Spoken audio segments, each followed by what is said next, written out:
Čo majú spoločné najväčšia železničná stavba v histórii Slovenska a futbalové majstrovstvá Európy do 21 rokov?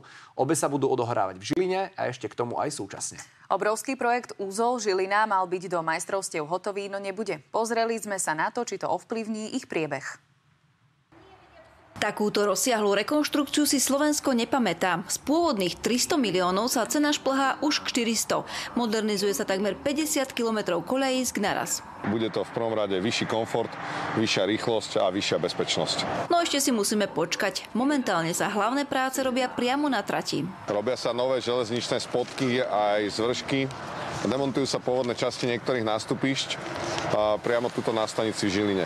Buduje sa aj nové trakčné vedenie a nová budova vedenia dopravy. Chodci sa môžu tešiť na nové podjazdy, cestujúci na nové nástupišťa. Pôvodné koľajisko je už odstránené, budujú sa základy nových nástupišť číslo 2, 5 a 6, vrátane základov ich zastrešenia. Nové výhybky už budú vyhrievané, aby nezamrzali. Malo by to zvýšiť bezpečnosť vlakov a zredukovať meškania.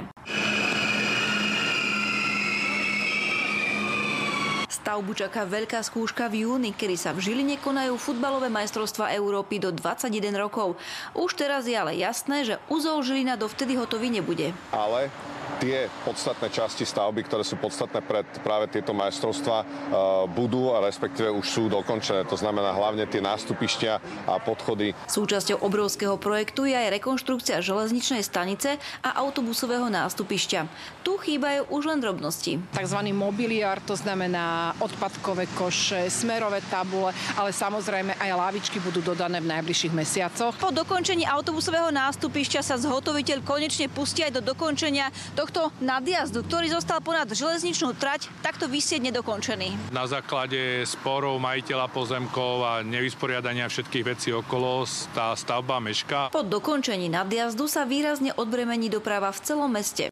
Pomôže to hlavne rýchlejšiemu napojeniu na ľavobrežnú a potom distribúciu či už na východ, alebo na Kysuce, alebo na západ. Ukončenie celého uzla Žilina je naplánované na koniec tohto roka, no po cestnom nadjazde sa prvé autá prejdú až v roku 2026. Zo Žiliny Zuzana Lechanová, televízia Markíza.